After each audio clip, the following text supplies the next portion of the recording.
as a good war. In every war in history, civilians who had no stake in that fight were asked to lay down their lives. It is wrong to erect statues that tell any other story. Team Ireland stands behind a 3-point case today. Firstly, the disastrous effects of misrepresentation. Secondly, inflaming tension. And thirdly, the denial of a diverse contribution. We stand proudly on the team line. States should build bridges, not monuments.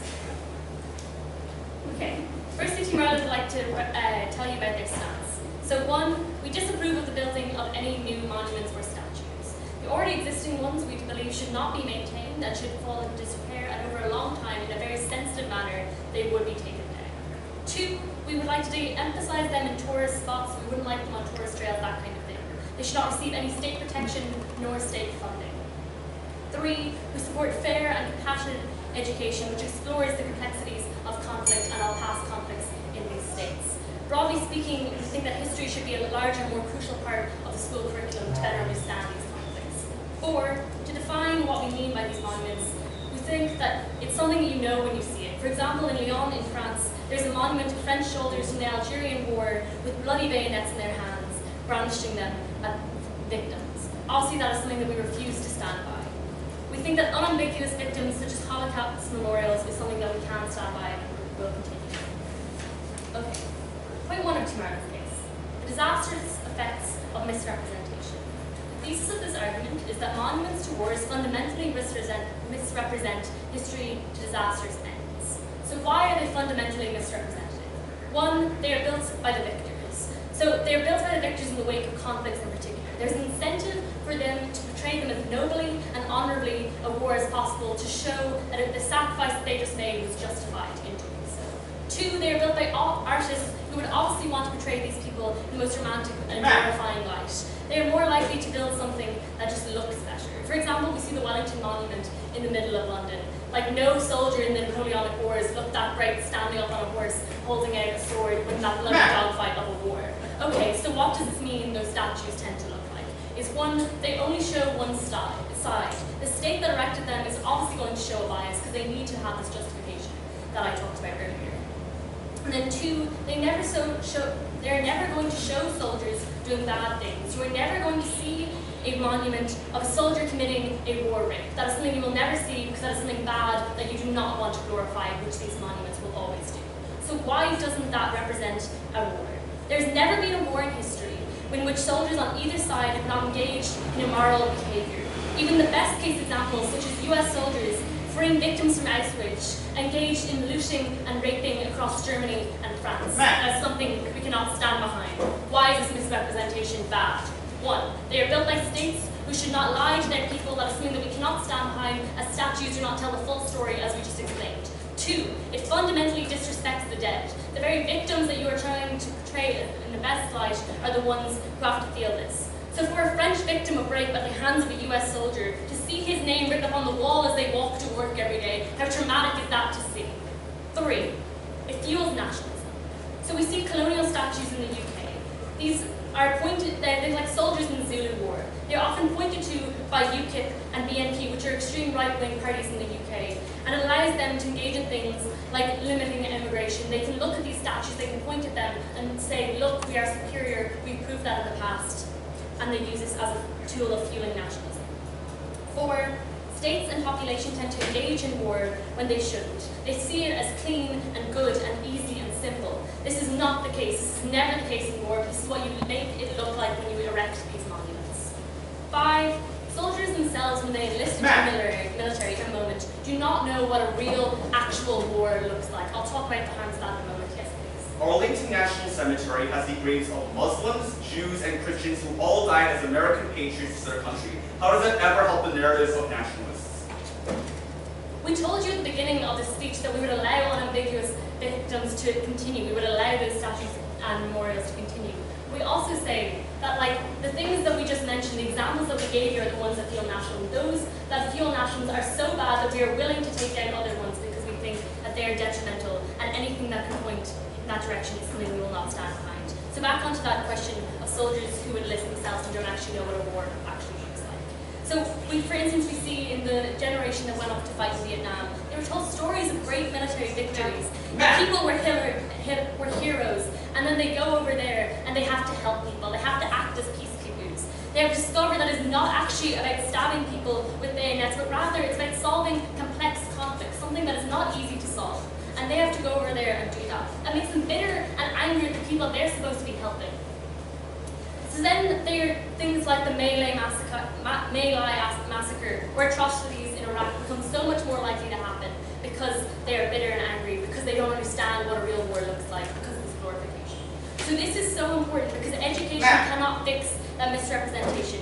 Why is it true? Firstly, it's because not everyone gets education.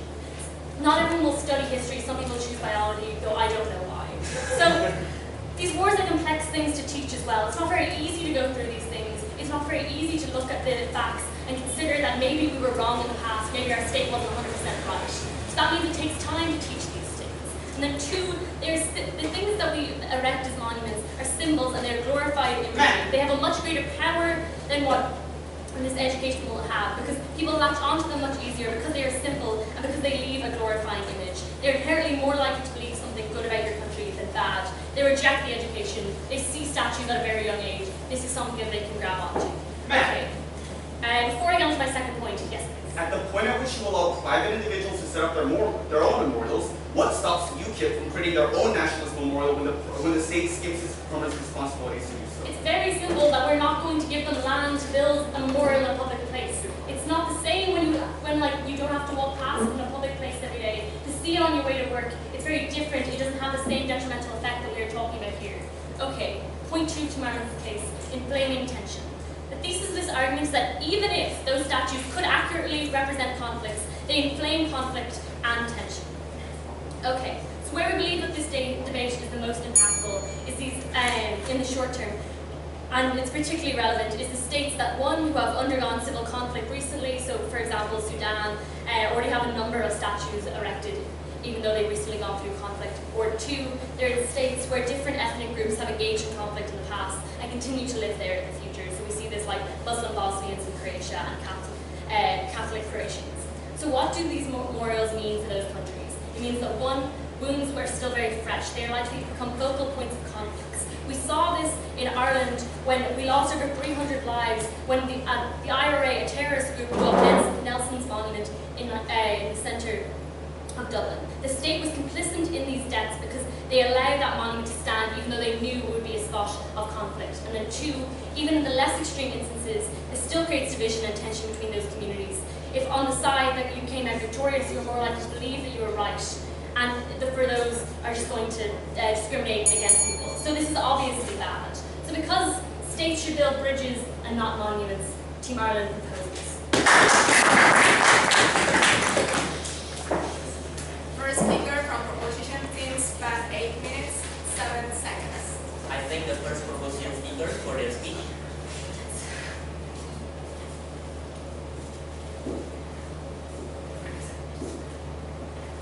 And now, to open the case for the opposition, I call upon Michelle Lee.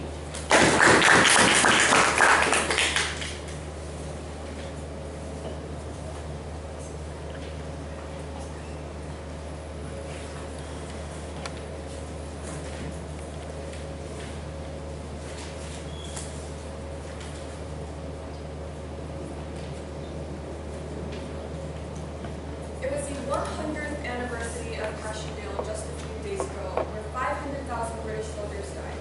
We think it was absolutely beautiful, where everyone got to dress in black and pay their respects, where Theresa May gave a beautiful speech. We think this kind of event is only possible and is commemorated because of the very reason that memorials exist, to constantly remember and honor the soldiers that fought to defend us, right? Our stance from opposition is very simple. We think these statues and memorials are often fundamental parts of national unity, are fundamental parts of national identity. And we think it's morally unjust for them to say and try to conceal controversies in the past. Rather, we think the status quo where discussion does happen and we remember history for what it actually was is meaningful in and of itself, right? We're proud to stand with those who have fought for our nation, have sacrificed their life for us, and has ultimately made the world a better place. We're more than proud to oppose. Let's first make a few clarifications, right? First, upon the context, we want to recognize that this debate is not only about glorifying controversial leaders. A huge part of this debate is also about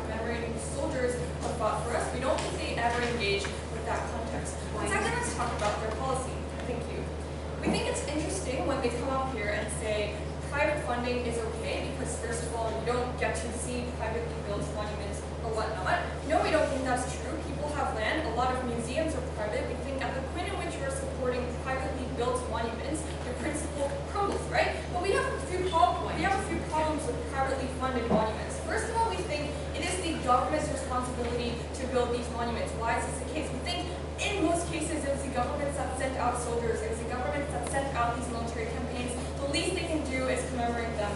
Second, we think the quality is much worse off when you leave these memorials and statues to private artists or whatnot. We think their issue of misrepresentation is much more prone to happen on their side of the house. Lastly, we think at the point in which they support private memorials, they have to support the idea that there is a necessity to bring about these discussions. They don't really have anything fundamentally wrong with memorials in and of itself. Let's talk about their first argument. No, thank you, sir.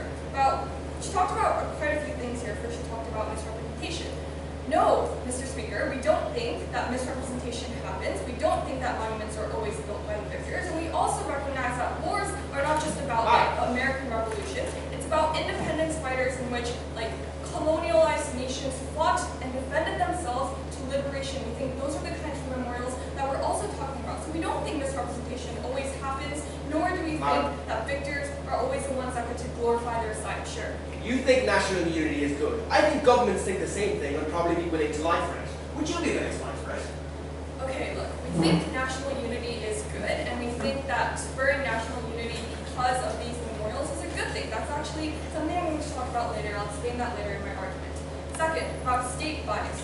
First of all, we give you the example of the Arlington Memorial, right? That's a memorial that represents everybody that died in the war, regardless of ethnicity, regardless of gender, regardless of race. We think those kinds of memorials are also the ones that we are proud to support. But second, even in the case that state bias does exist and controversy does arise, we're proud to support controversy. We think controversy is a good thing. We think it is much better than the comparative, where you shut down everything and stuff like reconciliation never happens on their side. Then they talked about offense and how you're disrespecting the people that died.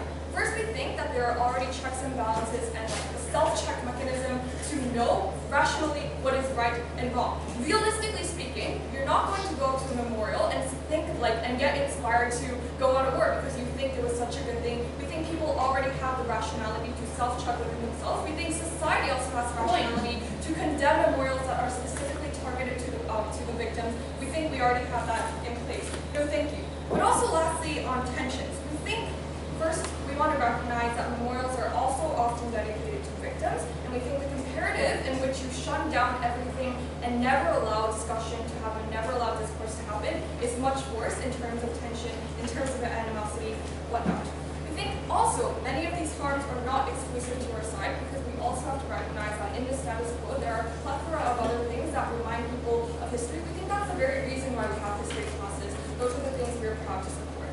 Let's go into our side of the house. We have a couple of arguments. First, I'm going to talk about unity and the specific benefits that these national monuments, memorials give. Second, I'm going to talk about why controversy is good, specifically dedicated to the victims. Lastly, Nick is going to come up here and talk about why this makes wars a lot less likely. Let's go into our first argument. First, I want to explain to you why governments are obliged to construct such memorials. We think most of what happened was within the decisions of the government. That means that soldiers, more often than not, were coerced and pushed into situations where they had to put the safety of their nation above the safety of themselves. We think the least the government can do is remember them and commemorate them, continue to commemorate them. But second, we see a significant value in commemoration in and of itself. We think there are exclusive benefits that we get from these memorials. First of all, we think most other sources of information are much more inaccessible. That is, stuff like history textbooks, stuff like articles. For the people who don't care, for the people, like they said, who don't have access to education, we think they will never be able to access the story of how their nations came to be. For those who don't have the chance to learn about it, or for those who don't have the chance to debate on these issues, we think it's extremely important that they get access to these information. The first thing you see when you go into the Netherlands is the Holocaust Memorial. The first thing you see when you go into Vietnam is the Vietnam Memorial. We think those are extremely good things in terms of education and awareness. But second is the impact of the visual source. We think these memorials are fundamentally different from all of the kinds of sources, history books, reading, because you really get the picture, you really get the story. We think that's a good thing. You want to feel the oppression that they felt and really get to bond with your community. So thank you. Lastly, and more importantly, we want to talk about why it spurs national unity, right? To answer this pure why, I think national unity is an extremely good thing. Because listen, if Poland wants to erect a statue of Lech Walesa to celebrate their independence, if Vietnam wants to construct a statue of Ho Chi Minh because they're proud of their independence fighters who liberated their country, we are extremely proud to celebrate that. We think that's a fundamentally good thing. Why is that good? Because it's a point at which you don't have that community value, in which you understand how your nation came to be. I'm not going to teach you POI, in which you are able to have a unified nation that you aren't divided by stuff like ethnicity or gender. We think that creates a much better society in the long run. Second argument. Even in the case that we're willing to talk about these controversial military figures, why we're going to defend that. We think controversy is a good thing. Because yes, there are controversial figures that are currently erected and will continue to be erected. We recognize that there are always two sides of the story. We give you examples of An Jung-gun, who is a freedom fighter to Korea but a traitor to Japan. We give you the example of Kemal Ataturk, who was a liberator to Turkey but a more controversial figure to the Armenians. We think it's good because it is when unsolved conflicts are brought up and discussed by the international community that discourse happens that allows people to first have a better understanding of what actually happened, but second, come to better terms and reconciliation. We give you the most controversial example of the Yasukuni Shrine, which was a shrine built for Japanese oppressors during the time of Korean, independence. We think that even in this case, this is what allowed Japanese government to come into terms with Korea, to apologize, to pay their compromises. We think that's a good thing. But recognize that the comparative is far worse. We think when such events are shunned, not only do events not become forgotten, but victims literally have no platform in which they can voice out their opinions. We don't accept the notion that shutting up past history will account for better closure or better reconciliation. We are more than proud to oppose. The first speaker from opposition team spent 8 minutes 20 seconds. I thank the 8 first, minutes 20 seconds. I thank the first opposition speaker for their speech.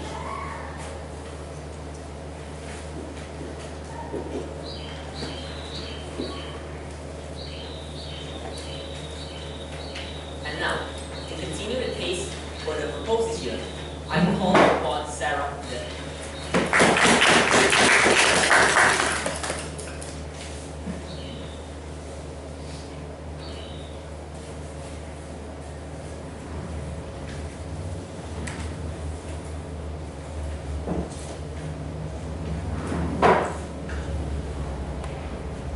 Mr. Chair, adjudicators, ladies and gentlemen, when Bo Bergdahl defected from the US Army in Afghanistan in 2012, the reason he gave was that he had expected to be a hero, and instead he was asked to help the local community. He was just disappointed not to be on the battlefield, achieving fame and glory, murdering those who stood in his way.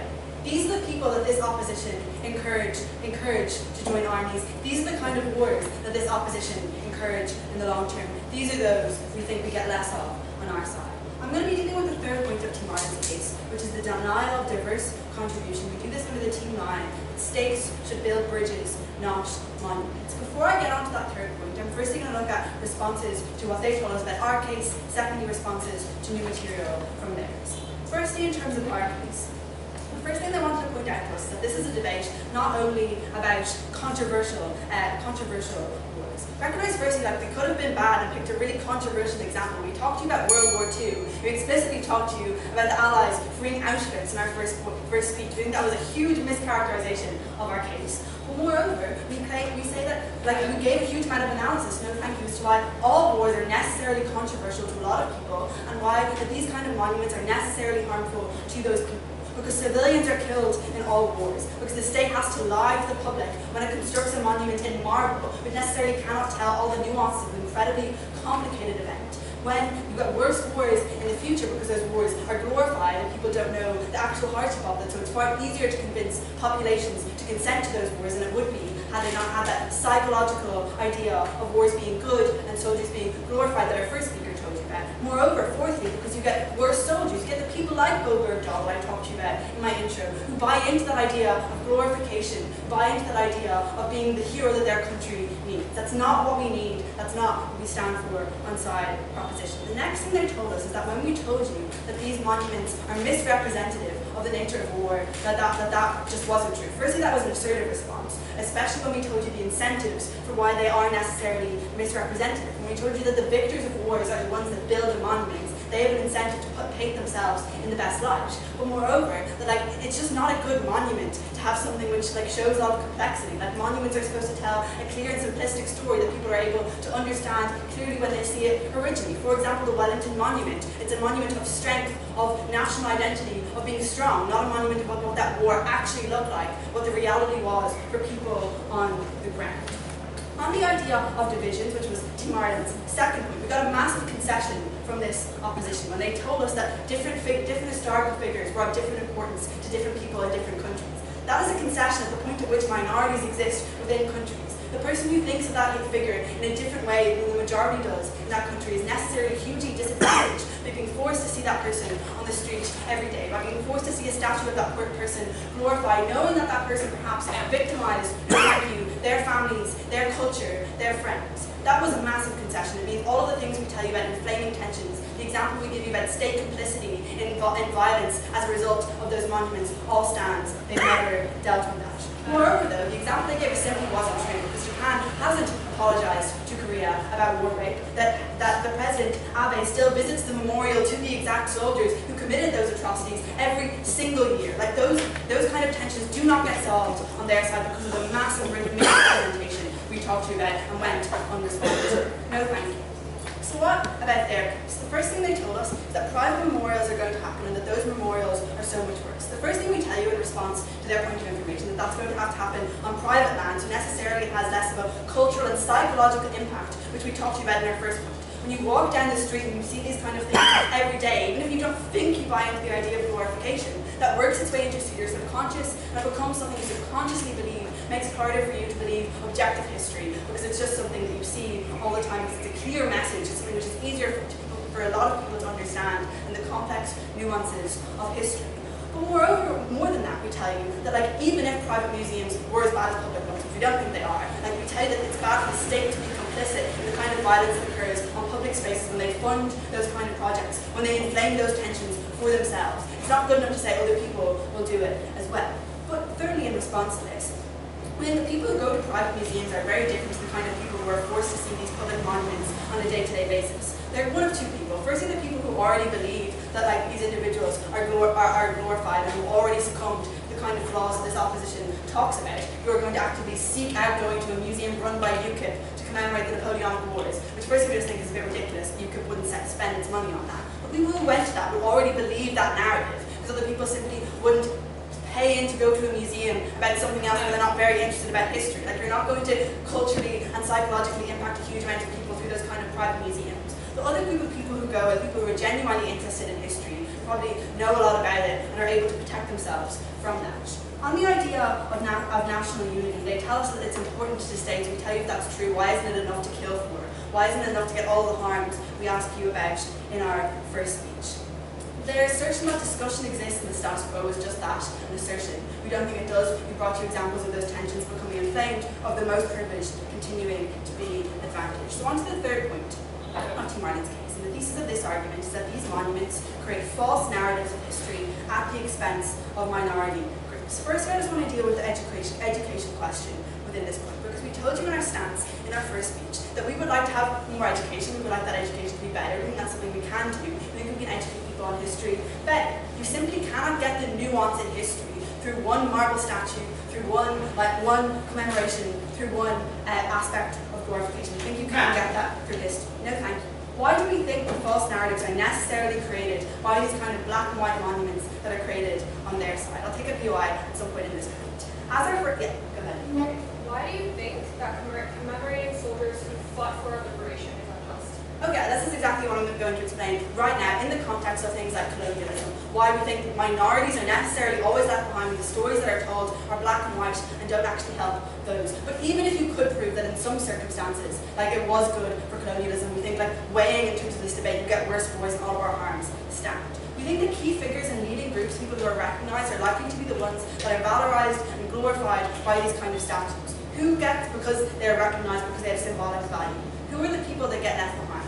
Firstly, the rank and file within those wards. These are likely to be the poorest, the most disadvantaged. Often they are ethnic minorities. For example, in World War I, it is often painted as a struggle of the aristocracy of that time, and it's very seldom that the struggles of the poor, of people from ethnic minorities or of women are discussed in that context. Secondly, it's often support staff, people like doctors, nurses, cooks, whose contributions are forgotten. We recognize this is especially important because those people are often women who wanted to support, for example, an uprising against a colonial power or a war which they believed in, but were locked out of doing that because they weren't allowed to reach positions of leadership.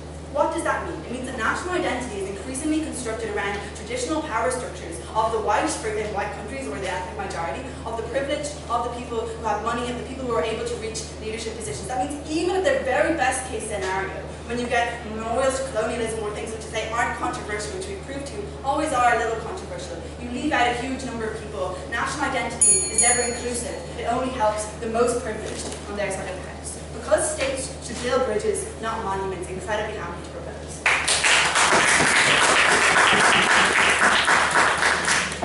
The previous speaker spent 8 minutes, 8 seconds. 8 minutes, 8 seconds. I thank the second proposition speaker for their speech.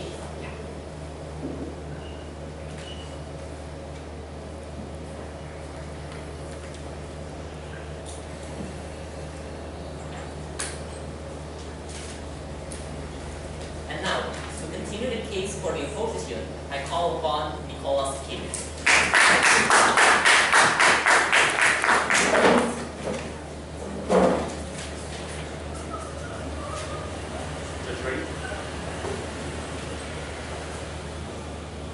In the middle of Washington, D.C., in the grand splendor of the Capitol and the White House, is the Vietnam War Memorial. It was designed by a Vietnamese American, Maya Lin, and it's a polished black granite V-shaped scar in the middle of the nation's capital that has the names of 58,000 U.S. soldiers. These are not just the John Smiths of Nebraska, but these are the African Americans, these are the Hispanics, these are the Jews, these are the Muslims that dedicated their life to a country and values and a people they wanted to protect. They never told you about this side of the equation. Mr. Speaker, next to the Vietnam War Memorial is a plaque dedicated to the more nuanced histories that tells you about the Vietnamese that suffered. And the politicians are often able to go there and talk about the sufferings. Veterans of that war are able to go there and leave letters to their fallen brothers and sisters saying, "I will meet you someday." Children are able to walk along the wall and see the consequences of an unthought Lyndon B. Johnson intervention. All of those were unengaged on their side when our leader of opposition came up here and told you very clearly why these memorials can be nuanced, why they don't always glorify, and why they acknowledge every single person who participated in that war. Two things I'm going to do in my speech. First, I'm going to go over the government's duty, whether or not it's their duty to create those memorials. Secondly, is it possible to have a nuanced version of history? And I'm going to go into my third argument and tell you why wars are a lot less likely on our side of the house. First point of contention, government duty. We think our point here was extremely clear, and our model was very clear here, that it is government's responsibility to build these monuments. At the point at which you send your children off to war, your citizens off to war, the least you can do is build a monument dedicated to them on the lands they fought to defend. No response at all on their side. The only real kind of response we heard was their own private model. We're going to have private citizens create those monuments. We're going to have private political parties like UKIP buy land and create those own monuments. Mr. Speaker, let's think about the principles they violate there. Where is misrepresentation a lot more likely? Is it more likely when you have an unaccountable political party like UKIP or the far right create this kind of monument on the lands they bought? And yes, political parties can buy land too. Or is it a lot less misrepresentative when you actually have an accountable government that listens to all its citizens, create a monument that changes over time to be more inclusive, more helpful? They fall on that principle. We told you why governments were obliged to build, no response on their side. We think the loyalty to each other and their citizens is a very good thing. We told you why there is a specific tangible impact, to see a tangible name, to see a tangible thing on a granite wall, or a grave with a certain ethnicity or the religion of a soldier. No response at all on their side. We told you why national unity is so important because especially for countries that are new and just became independent, it's a key part of holding the people in that country together. The only real kind of contention we heard on their side of the House was that an analysis on why all wars are continual, how you can never tell the nuances on their side. Mr. Speaker, just because it's hard to say the nuances of a war does not mean you ignore the war. Even if it's hard, perhaps we can talk about that war, and perhaps we can come to some kind of national resolution, but we gradually take the slow but painful step of recognizing the people that died. Just because it's hard doesn't mean you tried. We have gradual change in discussion, and we have change in those monuments over time. It turns out you can build additions to monuments. It turns out you can take out things from monuments. It turns out you can have plaques about the victims who are minorities in those monuments. Moreover, Mr. Speaker, we think oftentimes if we are unwilling to confront those who are offended, if we are unwilling to confront the victims who go to monuments and say, this misrepresents me, how are those minorities ever going to be able to have the discussion they want to have so? We have to come to terms with our national identity, no matter how hard it is. Second point of contention, what is it? Is it possible to not misrepresent these individuals? We told you on our side of the House why controversy was a good thing, why it forces discussion inside national communities and international communities, how it gives minorities a platform to speak up, to shout out and say, this memorial is wrong, it misrepresents me. Before I go on, yes ma'am.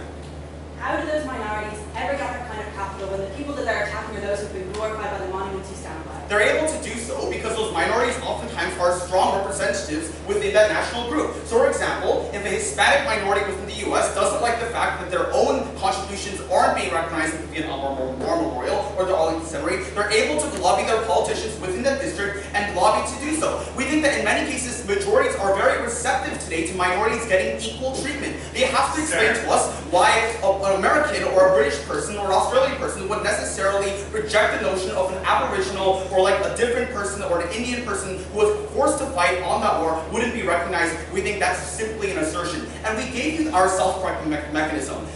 In terms of domestically, veterans don't like it when you glorify a war. Veterans don't like it when you make your memorial amusement park. We told you about international pressures, why South Korea is angry at Japan for the Yasukuni Shrine, and why that's created lots of modifications. Then they told you on the third argument, struggles of poor and ethnic minorities are ignored, especially because only the victors build the monuments. First of all, that's a massive assertion. Who tells you that only the victors build the monuments? Do you seriously think the U.S. won the Vietnam War? Do you seriously think the U.S. won the Korean War? Do you seriously think the U.S. won the War of 1812? No, oftentimes the losers build it as a representation of their national pain. Actually, we think oftentimes those minorities are better represented because now a white Trump supporter can go to the Vietnam War Memorial or go to Arlington National Cemetery and say, maybe the people that sacrificed for my nation that I love so much aren't just white Christians. These are Muslims, these are Jews, these are people of all minorities. That's the harm and that's the nuance you fail to represent. Third argument, why are wars a lot less likely? The thesis of this argument is that memorials of commemoration effectively embed wars and its consequences in the national consciousness and make it much more likely that the path to war is necessary to have a massive public discussion about it. How? Recognize that war often occurs many years after the last one, when the country rebuilds the scars on its land that were created on there and those are patched up. Oftentimes it's political suicide to say, let's go to war immediately after the last one. That's why in the US you had Iraq or the Middle East fatigue and they don't want to go into interventions in other countries. That's why Korea did not want to go to war after the Korean War. That's why the Soviet Union was so reluctant to go to war again or annex other countries after the failed invasion of Afghanistan and the Mujahideen of the 1980s. Why is that much less likely in our side of the House? That's because politicians today are often able to win and gain support during wars. Their support spikes during wars. But that doesn't happen when you have citizens that are unwilling to go to war, unwilling and unable to go to war, and that therefore the politicians often make the calculus, we're not going to go to war because the citizens don't want to go to war. Unfortunately, when you don't have those memorials and don't have those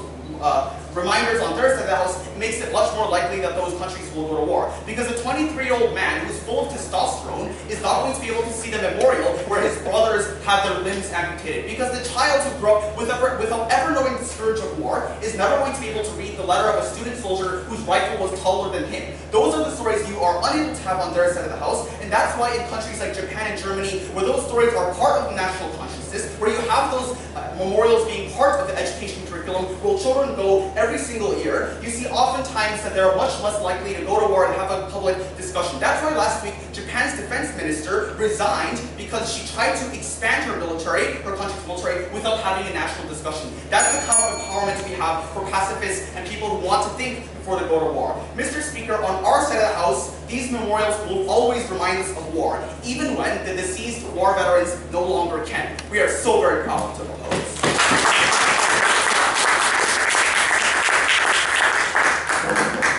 Previous speaker spent 8 minutes 14 seconds. 8 minutes 14 seconds.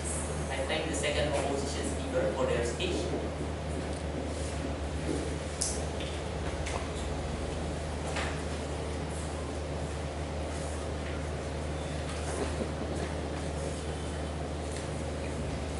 And now, to continue the case for the proposition, I call upon Ronan.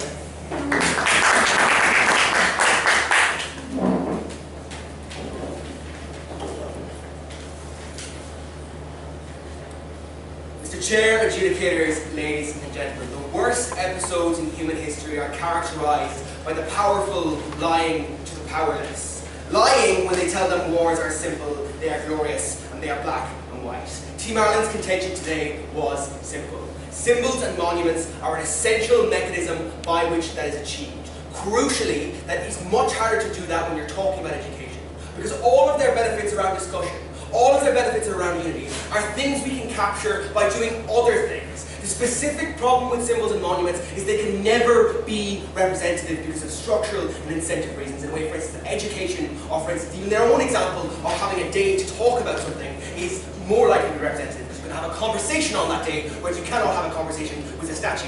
You'll look a little bit mad. Team Ireland, we're proud to stand in proposition under the team line. States should build bridges, not monuments. 3 questions in the speech. Firstly, what do these statues look like? And given that, secondly, how does this affect wars, and how does it affect societies, which is the 3rd question. So, what do these statues look like? No, thank you. You both have got. Brilliant. Team Ireland brought specific incentives and structural analysis as to why they're misrepresented.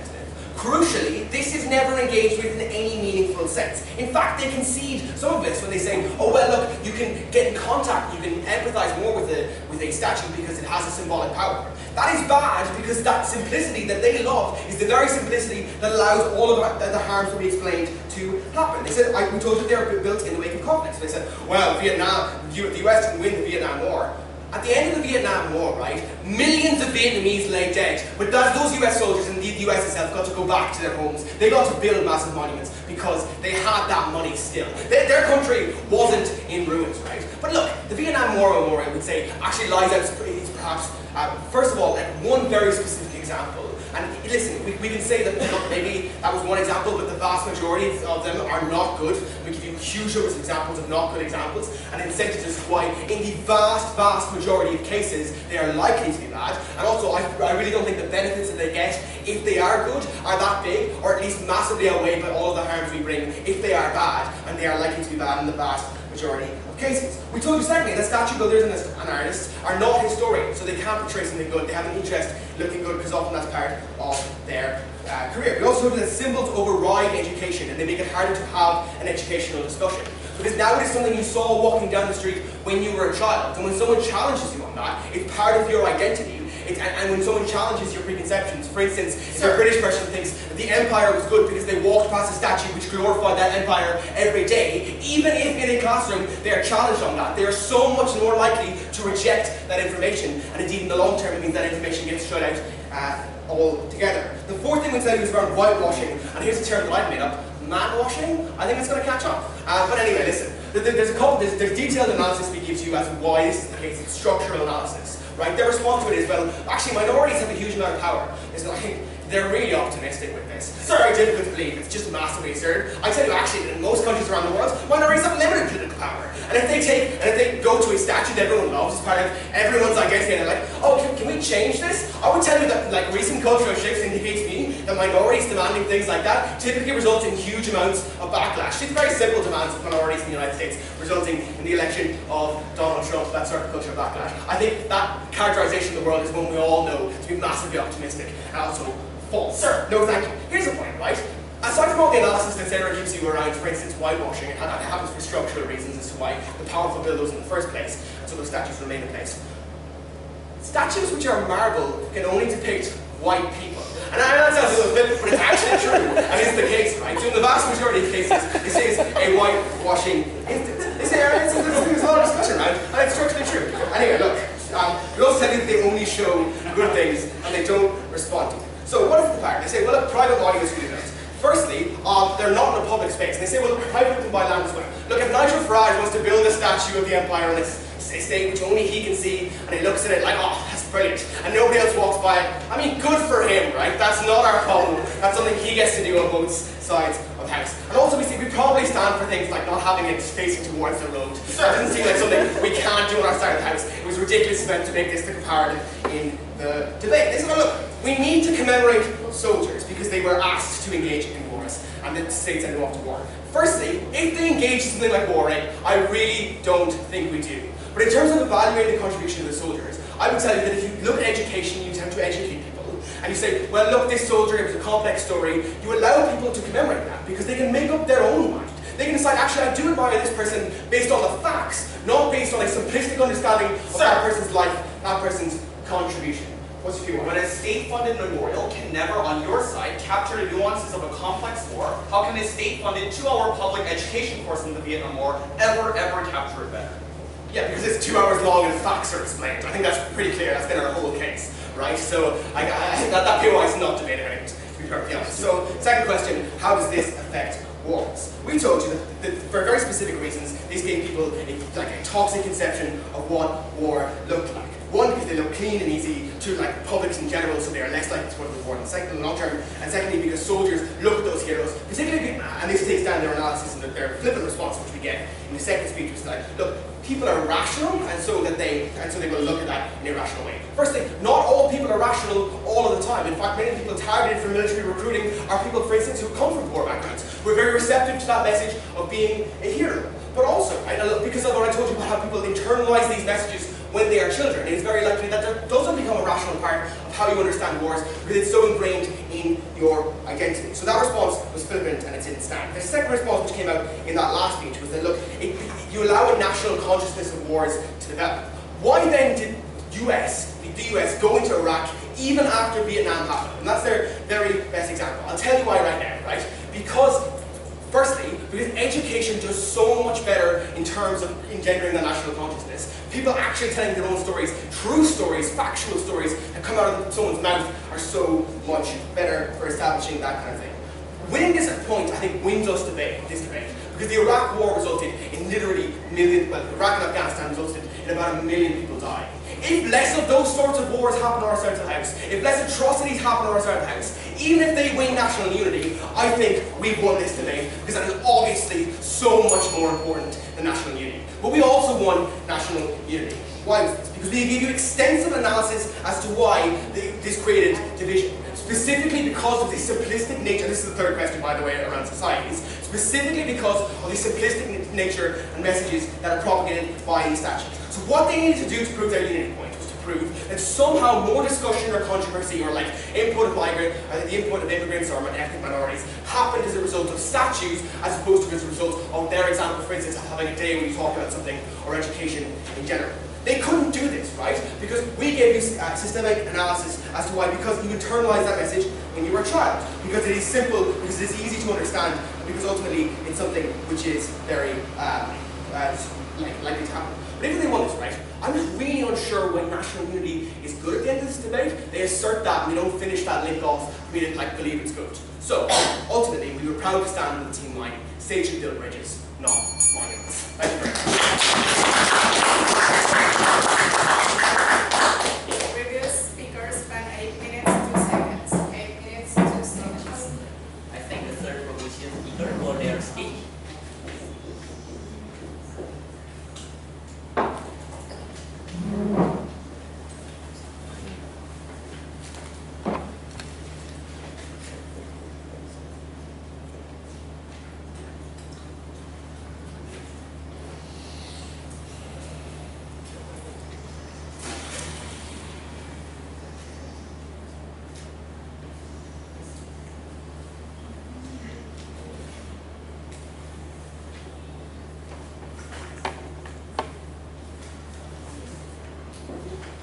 now, to continue the case for the opposition, I call upon Ye Ju Han.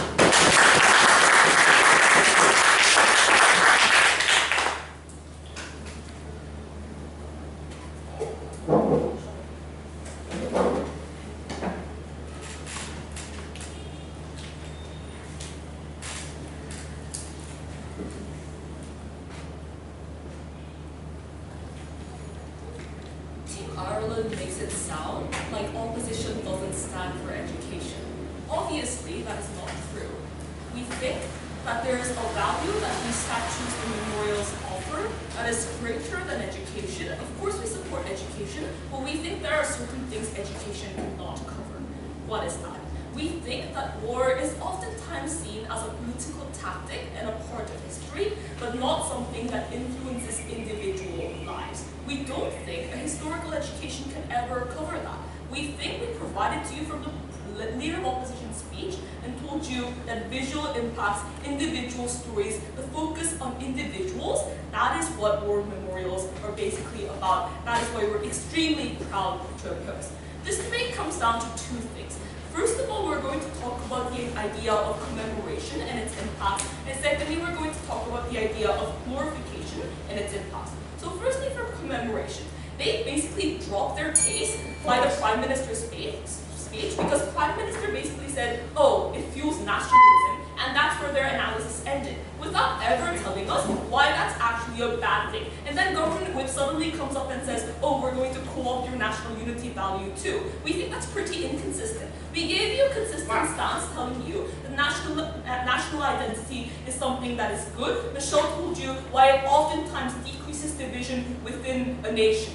No engagement, but notice that we think national identity is something that's a good thing because certain values, because it creates certain values we can agree upon when making the next decision about war. We think this is extremely important because it's important to recognize that war memorials isn't like, oh, we want this war. War is good. Let's always go to war. Apparently, Team Ireland has never been to a war memorial. We don't think that that's what it looks like. Oftentimes, it makes individuals look at the statues and recognize the impact that war can have on individuals. We think that that's a benefit at the end of the day. But they also talked about the idea of, oh, it builds tension. Notice that that argument was also dropped. We would first off question the exclusivity of that tension. We don't think that tension is something that is created simply because there was a war memorial. We think it brings out tension that was hidden before, but we think this is a good thing at the end. Why is that the case? Because we think that tension oftentimes leads to action and discussion about what that war was about. We don't think it simply means people will go to the military and enlist. We think that was a massively false characterization and a very irrational one coming from their side of the house. Of course, a very few minority of people will do that, but I'm later going to explain why that gets worse on your side. Yes? Look, if in your very best case scenario, sometimes it leads to discussion, I think it's so much worse if even a few people are killed, because obviously the lives of some people are so much more valuable than some discussion. Look, Nicholas already told you how it impacts the political calculus of politicians, how it impacts the nation's calculus as a whole when making the next discussion. So even if a few people go to enlist, we're going to tell you we're not going to have that next war. That's the ultimate benefit on team opposition. But Deputy Prime Minister's argument was basically this. These monuments are built on a majority of people. They oftentimes forget the minority. Nicholas, first of all, gave you examples of why that is oftentimes not true, but we think that the comparative is actually worse because we think it's very hard to remember minorities, especially when it comes to historical education, historical textbooks. They said that the same government that created these monuments are going to make the textbooks, make the education. They have never explained why it's better for minorities. But secondly, we think it's better for minorities because now they get a voice and now they get a subject in which they can actually point to and say, that does not represent me, we want that to represent you. And Nicholas already gave you analysis as to why people are more likely to be friendly towards that gesture. No response from Team Ireland. Secondly, let's talk about the idea of glorification and its impact and what this debate comes down to.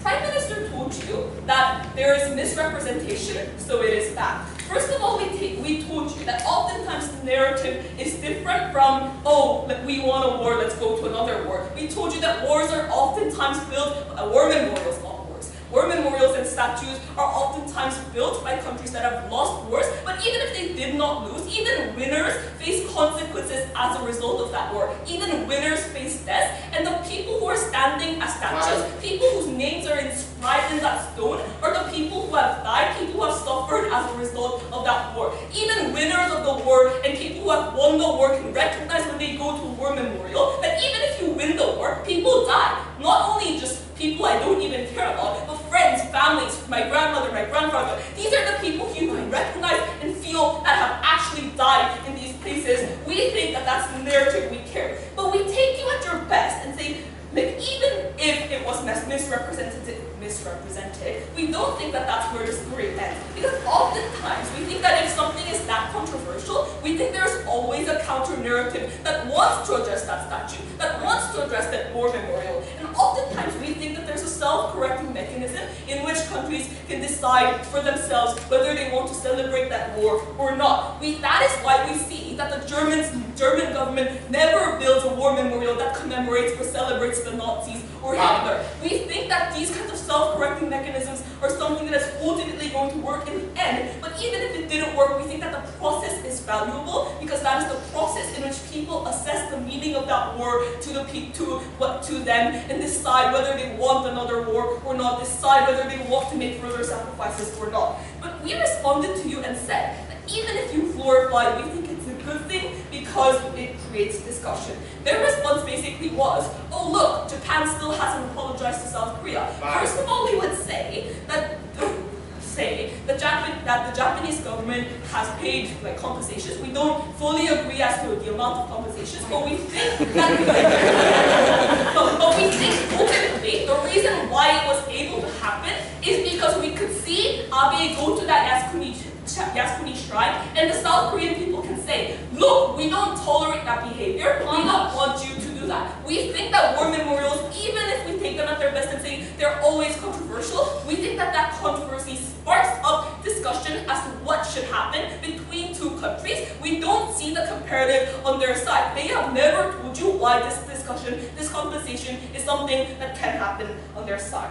Finally, they said, and this was rather weird, because they said, oh, people buy into war and enlist and people fight more wars. First of all, I would claim that that's just an assertion coming from the Prime Minister's speech, because they've never explained why that is the case. Secondly, we have told you that war memorials don't necessarily look like that. But thirdly, and most importantly, we would say that it gets worse on your side because you never recognize the individual ramifications of the war. What does war do to individuals? These are things that individuals in the individuals cannot see if they don't see that soldier, if they don't see that statue, if they don't see a family name inscribed in the war memorial. Therefore, we think we at least give the chance and opportunity for these individuals to recognize the impact that war can have, not only on the country, but also on individuals. We think we decrease the likelihood that these individuals are going to enlist and fight those wars at the end of the day.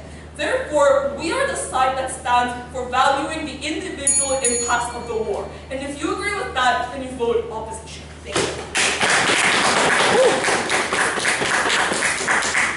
The previous speakers spent 8 minutes, 5 seconds. 8 minutes, 5 seconds. I thank the third opposition speaker for their speech. Everything for the gospel.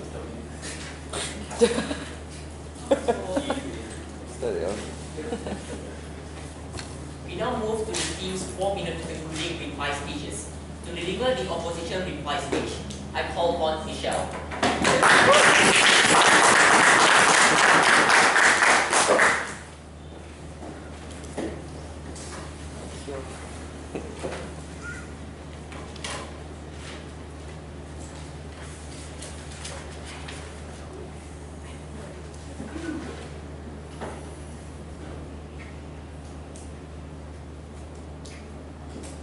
Mr. Speaker, just because you can't see something, that doesn't mean it's not there.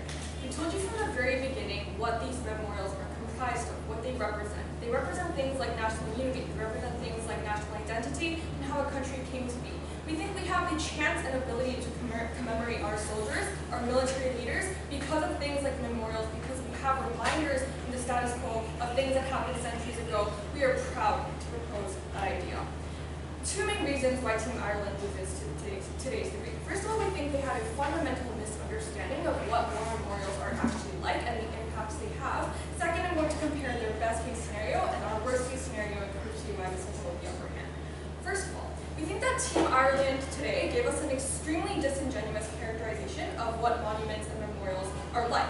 As to some, they characterize it as like some platonic brainwashing marble stone that does nothing but glorify killers and instigate war. First of all, we refuse this very premise, right? We gave you a much more nuanced stance and a nuanced characterization because we recognize that there is a spectrum of different monuments. There was a fundamental lack of engagement as to the first part. The first part is that it ranges from like pure cemeteries dedicated to soldiers who fought for liberation, for independence. These are things like the Arlington Memorial, which they never responded to. They pointed out absolutely no harms regarding these kinds of memorials. I think they already lose half of the context. Second, we were also willing to defend the most controversial memorials in today's society. The controversial war memorials that that may glorify certain war or maybe misrepresented in the most extreme cases. We were willing to defend that side. We had two responses. First of all, we said that controversy was good because you have to recognize the comparative is that discussion never happens. Controversy arising, that's a value in itself. We told you why the outcome that you may gain from that, or even if you don't have an outcome, that process is what's valuable. But second, Mr. Speaker, let's be realistic. We think their entire case was a stretch, right? They think that students are going to reject ideas from textbooks. They think it's going to instigate violent war-like ideas just because they walk past a statue glorifying Napoleon or Columbus or Ataturk. We don't think that's true. We gave you a much more realistic characterization of what war memorials are actually like, that they're in fact very educational, that they're often nuanced and they give you a full story of what actually happened. We think that's a very valuable thing in and of itself. But second, we also told you why it in fact affects political calculus and the fact that it changes leaders' minds into not instigating so much conflict because we're constantly reminded of the trauma and the lives that were taken away. We don't think there was fundamental engagement to that. Let's look at their best case scenario. They wanted stuff like state-funded education.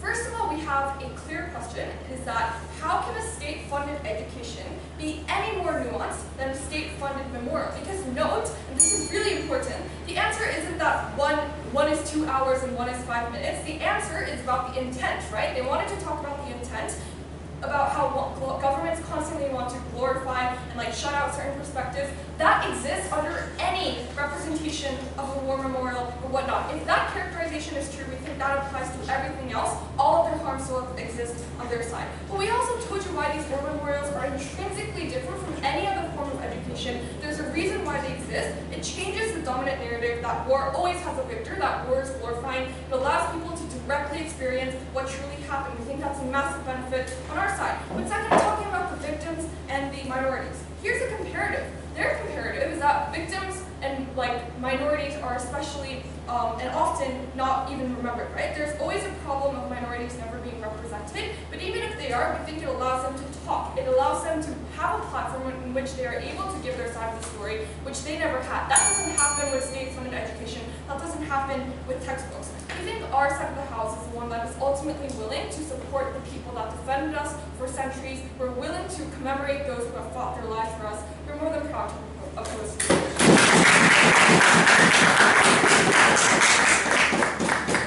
The previous speaker spent 4 minutes, 14 seconds. 4 minutes, 14 seconds.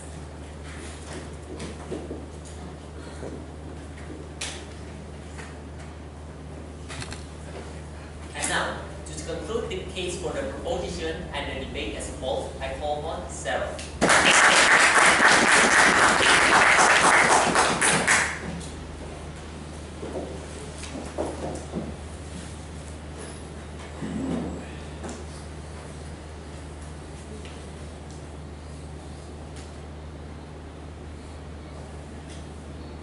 Mr. Chair, adjudicators, ladies and gentlemen, this was an opposition we wanted to have it both ways but couldn't. They wanted to tell us they would spur on national identity, that would be clean, that would be unifying, that would be rousing, but at the same time would be really, really nuanced, wouldn't ever glorify the people that everyone wanted to rouse around, and would always include every minority. They couldn't have it both ways, and for that reason, this proposition stands. Two questions in this debate. Firstly, do these monuments distort history? And secondly, do they hurt society? On to this first question. The first thing to note here that's incredibly important is that Team Ireland's characterisation in today's debate was based on incentives, when this opposition was based on assertions.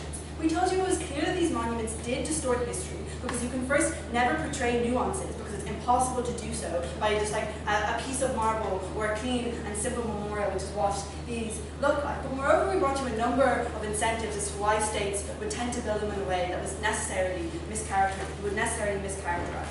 Firstly, we told you that they were built by the most powerful people within those societies, who had an incentive to try and create an idea of national identity which supported their worldview and not necessarily everyone else's. Secondly, because there's an incentive to play into nationalism, which they themselves explained to us in this opposition team, why it's good to have something that everyone unifies around. That means that they're going to take away nuance in favour of the benefits this opposition talks about. Thirdly, because artists want to make them simple, and because that's what better art is, because that's what helps their career. And fourthly, because even if they didn't always mischaracterized, the psychological impact of seeing the same thing every day on your walk to work subverts the course of education that I wanted to talk about in this debate. Their response in this debate was firstly to assert that these monuments don't mischaracterize, and then was to concede it in the very next sentence when they say this is only about non-controversial wars. We told you that non-controversial wars do not exist. Every war is controversial when civilians are killed. Every war is controversial when atrocities occur. We told you this in our first speech, when we told you that even in their very best case scenario of a black and white war of World War II, when the French went to liberate Auschwitz, they committed war rape along the way. These monuments forget about those atrocities. They forget about the civilians hurt in the process. Moreover, this is when their claim about that discussion happens under the status quo also fell. Because empirically it's not true that we discuss those aspects of history under the status quo. Most people wouldn't know that about the liberation of Auschwitz. But moreover, because all the analysis we gave you about why those people are glorified by those statues means that discussion never can happen. Because it doesn't make sense for you to attack the person that everyone else glorifies and puts on a pedestal. So what was the comparative in today's debate? This opposition tried to make it about private monuments. We brought you a number of responses to this on Team Ireland. Firstly, we told you that UKIP simply weren't going to do it, like it wasn't the most effective thing for them to do with their money. Secondly, we told you even if they did, people wouldn't go to those private monuments because they wouldn't know about them, because they're not on their walk to work, because they don't care about them enough. Thirdly, we told you even if that was the comparative, it's worse when you get state complicity, when you allow states to build those kind of things. So what about the second question in this debate, which is do these monuments hurt society? Firstly, in terms of tensions, we brought you the example of Nelson's Pillar, when tensions were inflamed, which led to violence being inflamed as a result of that. They concede this point in their third speech when they say, these monuments don't create new tensions, they only open old wounds. That is exactly what we tell you in our first speech, and we tell you that it makes healing so much more difficult. On the issue of wars, we tell you get worse soldiers because they also buy into the idea of glorification that necessarily occurs as a result of these monuments. We brought you the example of Bo Bergdahl. It wasn't enough for this opposition to dismiss this point because the impact of it meant worse wars. The impact of it meant more deaths at war. The impact of it made more dissatisfied soldiers committing atrocities such as the My Lai massacre that we talked to you about in our first speech. Moreover, we told you that you get worse wars in the long term because that idea of glorification is far easier to sell. When they tell you you'll go to less wars, it simply doesn't stand. America went to Iraq after it went to Vietnam. This opposition never learns. This proposition stands.